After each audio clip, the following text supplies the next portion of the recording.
Hi, my dear glasses lovers. Welcome to the Museum of Glasses. I'm not even sure what this video is about.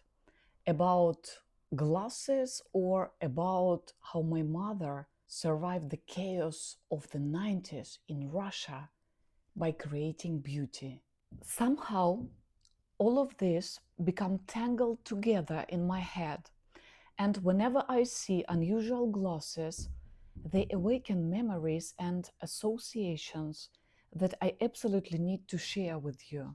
The moment I saw these funny glasses, I immediately thought of Princess Diana's famous black sheep sweater, the one my mother knitted for me a few years ago. And suddenly I found myself remembering the 90s when I was a little child. I remembered old magazines and knitting machines and my mother trying to recreate pieces of a distant Western world in our small, messy, humble Russian apartment. It was 1991, right before the collapse of the Soviet Union. And here you really need to pay attention to understand the economic absurdity of those final Soviet years.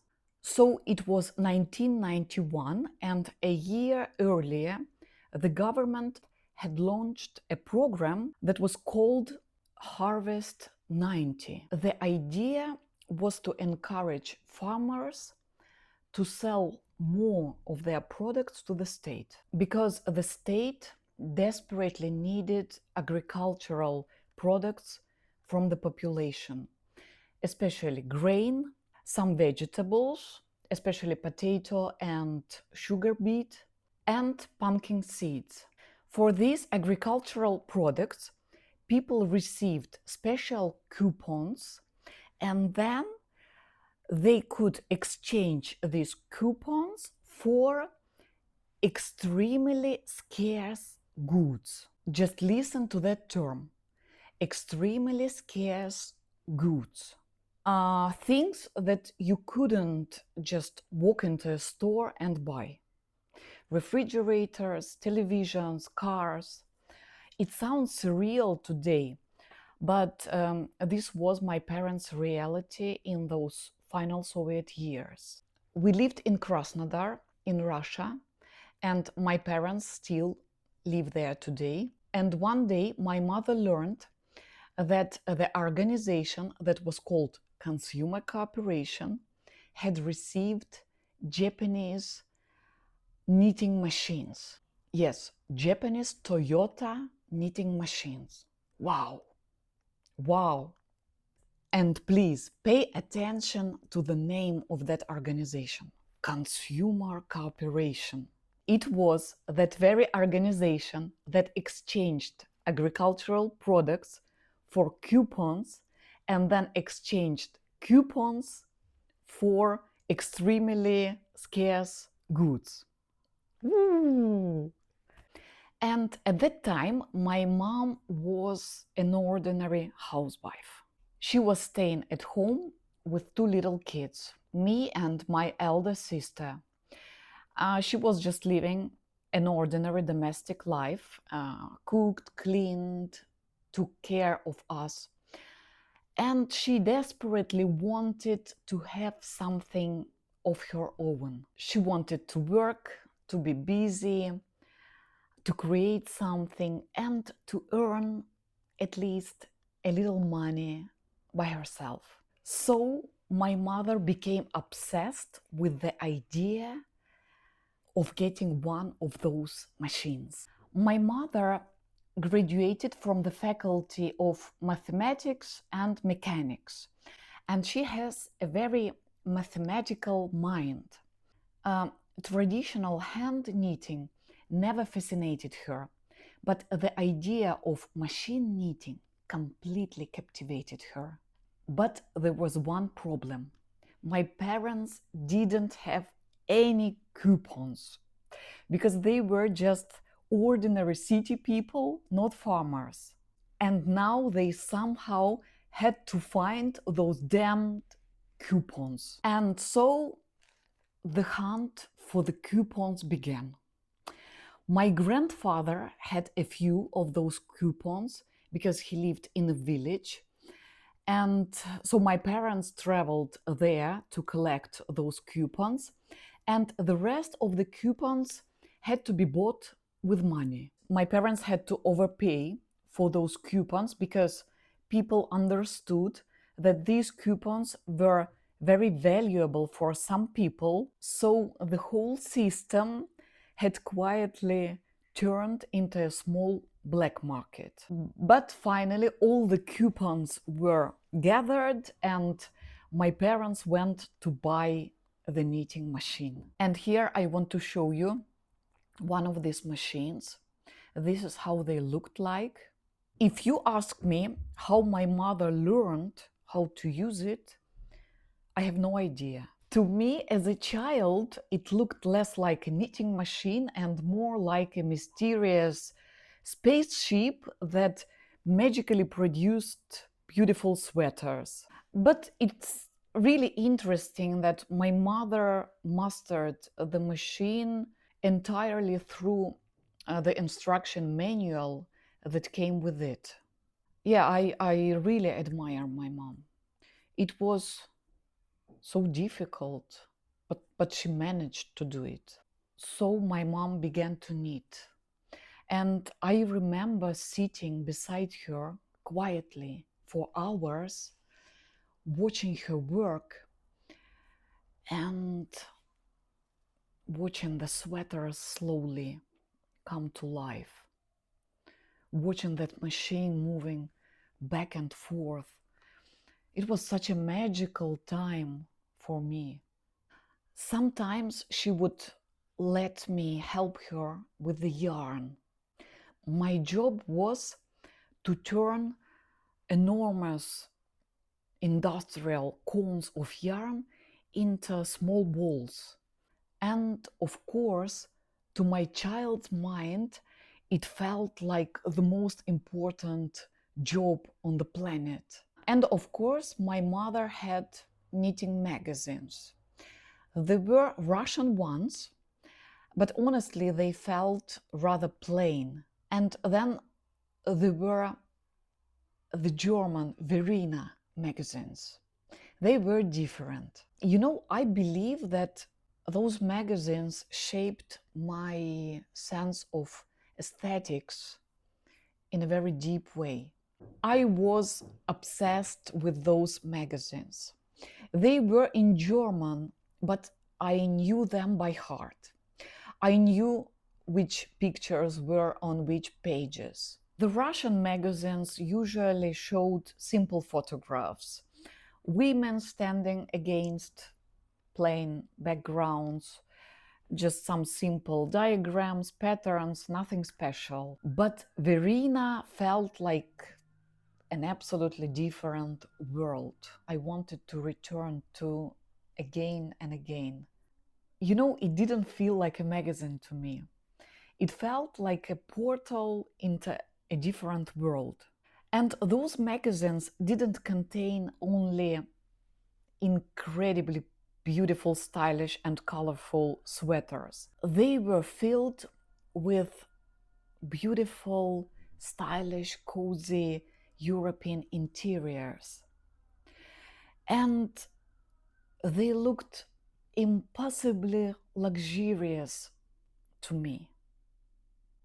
After our tiny Soviet apartments we were used to, there were also photographs of men and women laughing together, holding hands, embracing, laying together in bed. After the modest and restrained Russian magazines I was used to, these German magazines completely ignited my imagination. They felt so alive and intimate. To me, those magazines felt impossibly free. And also, those magazines featured photographs from different countries, in nature, by the sea. They were absolutely different, and they didn't feel like our ordinary Russian magazines. The sweaters were stunning, and they sold like hot cakes. And very soon, my mother started earning good money from something she genuinely loved doing. This continued for several years. Then the Soviet Union collapsed, imported clothing flooded the country, everything changed. Me and my sister grew up, my mother got a regular job, and the knitting machine slowly disappeared from the center of our lives. And then my father moved it into the garage because it was no longer needed. Then my mother's career took off and she became a high ranking executive. I moved to Turkey and our knitting machine was forgotten for many years until my mother retired. I couldn't believe my ears when my mother said to me, "I asked your father to bring the knitting machine back from the garage." And by the way, Russian garages are like museums of all the forgotten and unnecessary stuff. I don't know, is it same in other countries, but you should see all those Russian garages. So my mother said, I'm going to start knitting again. What would you like me to make for you? I wasn't prepared for that question at all, but I didn't hesitate even for 1 second. And I immediately said, Mom, I want that white sweater with red poppy flowers. It was my favorite sweater from childhood. It appeared in the April 1991 issue of Verena magazine. And here it's on me now, look. This is how it looked in the magazine, and this is my mother's version of it. The sweater turned out absolutely stunning. And once we saw the result, it became impossible to stop. We would spend hours looking through Verena magazines, choosing the next dream sweater, carefully choosing colors and yarns. And then the magic would begin. My mother would create another masterpiece, and I would wait patiently for the moment it would finally become mine. Then came this incredible Mexican sweater from the April 1990 issue of Verena. And then came this Oriental sweater from the July 1989 issue. It looked like something straight out of 1001 Nights. I fell completely in love with it. And then there were more sweaters, and all of them were beautiful. And all of them were created with love and big excitement. And one day I came across an article about Princess Diana's sweaters. There were so many incredible designs, but the famous black sheep sweater went straight to my heart. I've always been drawn to pieces like that. Bold, unusual, with strong personalities, with unusual patterns. I liked the sweater very much and I showed it to my mom and asked her if she thought she could make something like that for me, because there are certain things that her machine simply cannot do. But my mom said she would try, and I was absolutely thrilled, and she got to work.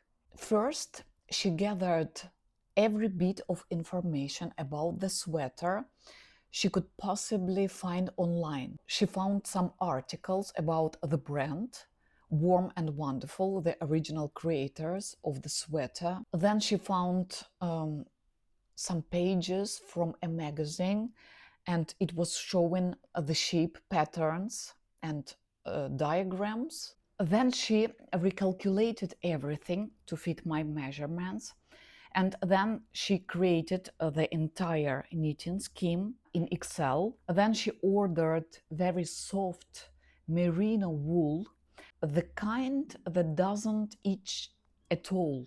It took her about a month to knit the sweater. It was during the pandemic year. She couldn't bring the sweater herself, so she sent it to me by mail. Here it is, my beautiful sweater, my princess sweater. It means so much to me. Every time I hold it in my hands, I feel my mother's warmth, her care, her love, and her stubborn determination. And I always think how much my parents had to overcome in the 90s to give us a decent future. That black sheep stands apart from the rest of the flock, just like my mother, who survived difficult times through beauty, creating, and quiet determination, becoming the most powerful example for me and my sister. Maybe that's why I love this sweater so much. And now I love these glasses so much, because this black sheep reminds me of my mom. The glasses were in Lithuania, and I had never even heard of this brand before. The name of the brand is Oxus, but I loved them immediately when I saw them, and I immediately decided to have them at any cost. The glasses were rather expensive, but the seller gave me a very generous discount, and I would like to share a link under the video for the seller's shop. I think the seller is very reliable and generous, and I'm very happy that I have purchased these glasses. The glasses came in this big box, and it says here limited edition. The glasses were made in China. The quality is just wonderful. Honestly, the quality is incredible. They feel very solid, and they feel very luxurious when you hold them in your hands. I don't know the exact year they were produced, but I'm almost sure that they were produced after 2010. You know, they feel like a true designer object when you hold them. Let's try them on.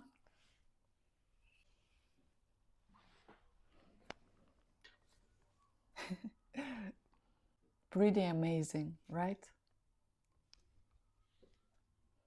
My black sheep glasses. I really love them. They are amazing. This was Tatiana. Thank you for visiting the Museum of Glasses. See you in the next episode. Bye.